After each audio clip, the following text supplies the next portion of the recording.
Welcome back, everybody, with another edition of Tailgate Talk here at sunjournal.com. I'm Justin Pelletier, joined as always by Mr. Cal Oakes and Mr. Randy Whitehouse, who apparently again want to beat me up. We're here on location this week at Dirigo High School in Dixfield. We're bringing you live coverage from a different location every week, and we're all the way up here in Dixfield today. We're right by the tennis courts. And we are next to the tennis courts in Dixfield, but more importantly, the football team is behind us here practicing, and that's what we're here to talk about. Dirigo, certainly one of those stories this year you kind of have to take notice. They're a story that's kind of gradually built up from freshman year to the year of the 12 or 13 seniors on this team, as you can read about in Friday's Sun Journal. Shameless plug. Just undefeated so far, off to a 3-0 start, 7-1, 8-1 rather in regular season last year, which was kind of they were expected to improve, but not to that level. They were second overall, went into the playoffs, seeded second, lost in the semifinals, learned a lot from that season, and certainly have lived up to their status as the favorite this year in West Tennessee. And a well-rounded team. I mean, the offense has been very impressive, averaging almost 45 points per game this year. The defense has been just as good. They've only given up one touchdown each game, and that's a pretty tough formula to beat as you head into the tough October month. There's a few players that we decided we felt should get some mention today, and we went to talk to a few of them. Nick Crutchfield, of course, all-purpose, all conference, all everything at quarterback, pretty well established as their number one go-to guy. Of course, Mason Cody and Alex Mealy as well. Let's hear from them and see what they had to say. We're here with Nick Crutchfield from Dirigo High School. Tell me about the season so far, and has it met your expectations for the first 3 games? We've got a tough schedule this year. I think one of the toughest in the league. 3-0 is a good start. Can't ask for better. Our offense is doing great. Our defense is doing great. Hopefully it continues the rest of the season. With Alex Mealy from Dirigo High School. Alex, tell me about your thoughts on the team so far and the expectations for your team that you've had, and have you guys met them so far? Oh, the key was pretty much to go out there, work our hardest, do our best, and hit hard like we've always done, and since the beginning. So, like, we've been hitting hard, not as hard as we want, but we've been hitting pretty hard. And offensively, we've been putting the scores up, and we like that. But yeah, we've been meeting expectations pretty well. Is there a game over the last 4 years that sticks out in your mind, maybe a couple of years ago, where you see as a turning point? I mean, every program has that game where they finally feel like they can compete with the other teams in the league as they're on the way up. Or was there an actual turning point for you, or you just think it's been kind of a gradual process? Last year when we made playoffs for the first time was a big one, and knowing that we could do it. Yep. Do you feel like there's some unfinished business after that? Did that kind of motivate you guys this year? Very much. Those were a few of the key players on this squad. Of course, can't get very far in this league without some good coaching, and certainly they have a coach here that's done very well in the 4 years that this program has been resurrected. In Doug Gilbert, let's hear what he had to say. Is there? Do you have to get kids excited about football when you don't have a lot of history? I mean, is that a big part of it too? I mean, just building that. I took the off season and I went out and I looked at all the old newspapers I could find in the library and everything else, and I've compiled almost a complete list of every single game that Dirigo High School has ever played, and it's posted on my wall. So the first game of the season, when we scored the 74 points, the kids were coming in after the game, go, anybody ever score 74 points? And they're looking down at the history of it. And we're looking at that, you know, back in the 60s, I think they had a 10-0 team or an 8-0 team. We know they haven't had an undefeated team in over 40 years. And they can look at that and they can see it. And it's a history. We're trying to develop a history here, I guess. And a big thank you to everybody here at Dirigo for helping us out this week. And Dirigo, one of the games that was we kind of knew what was going to happen last week, although it was a big test for them with Old Orchard Beach. Last week, anything else surprise you? Anything else come out, stand out for you guys?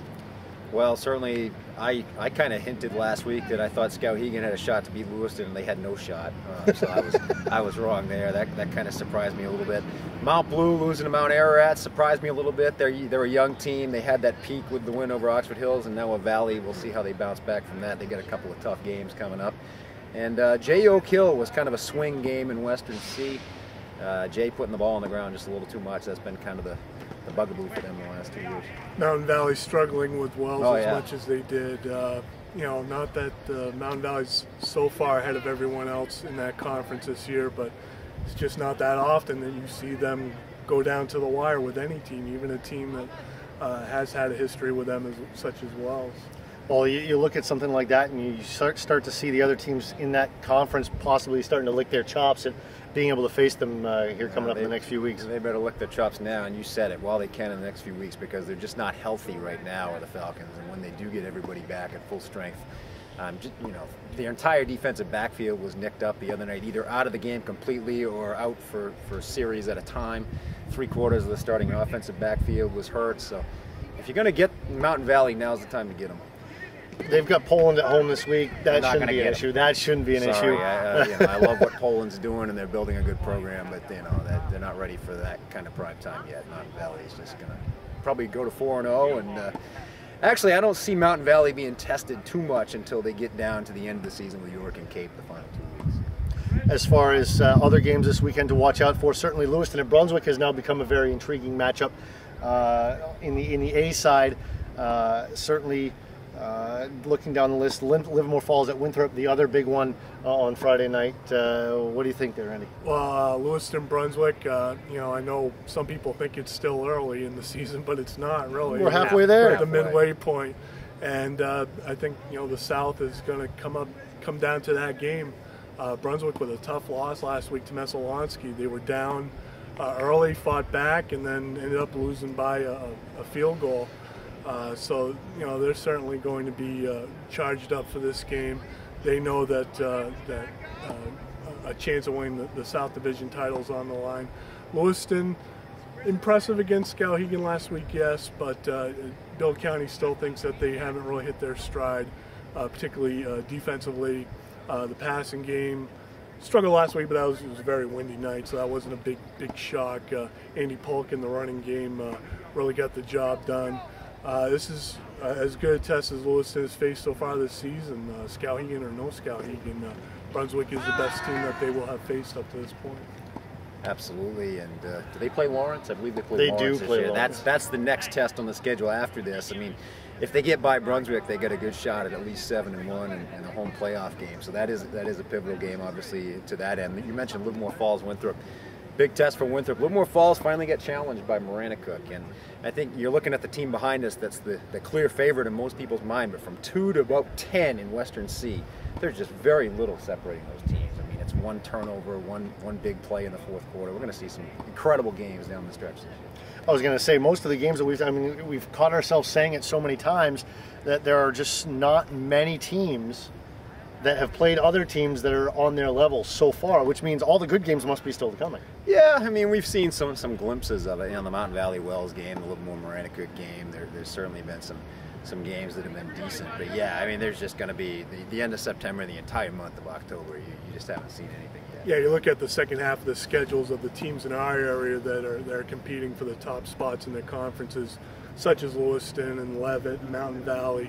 You look at the second half of their schedules and you say, all right, this is when we're going to really find out, where the cream rises to the top in every league, I think.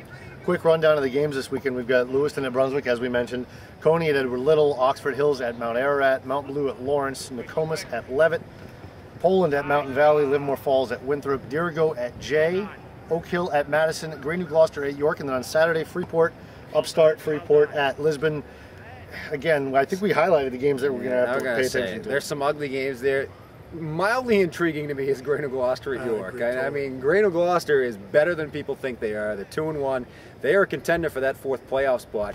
It's kind of like last year with Falmouth. They need to win the games that they're supposed to win to make that happen. York is one that would not fall into that category. I think York would be favored, but watch Taylor Valente and the Grey New Gloucester Patriots. York is beatable. I saw them last week against Poland, and you could see some chinks in their armor, particularly defensively last week.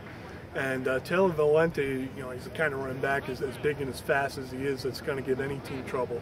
I think he can give York considerable trouble, especially if he gets into that second level of the defense. He's a tough kid to bring down. He can have some big runs. He had a huge week last week against Greeley, and he can put up some big yardage totals this week against York, I think. And I don't want to discount Jay and Dirigo as a game to watch either, because it is. I mean, Jay certainly is disappointed with themselves and the way they played the second half at Oak Hill, but they're capable. They've got the talent in the backfield to run the clock down and manage the game they want to, and keep Dirigo within striking distance for sure if they hold on to football. One thing you know with those two teams, it's going to be a hard-hitting game. Oh, yeah. And maybe not just on the field.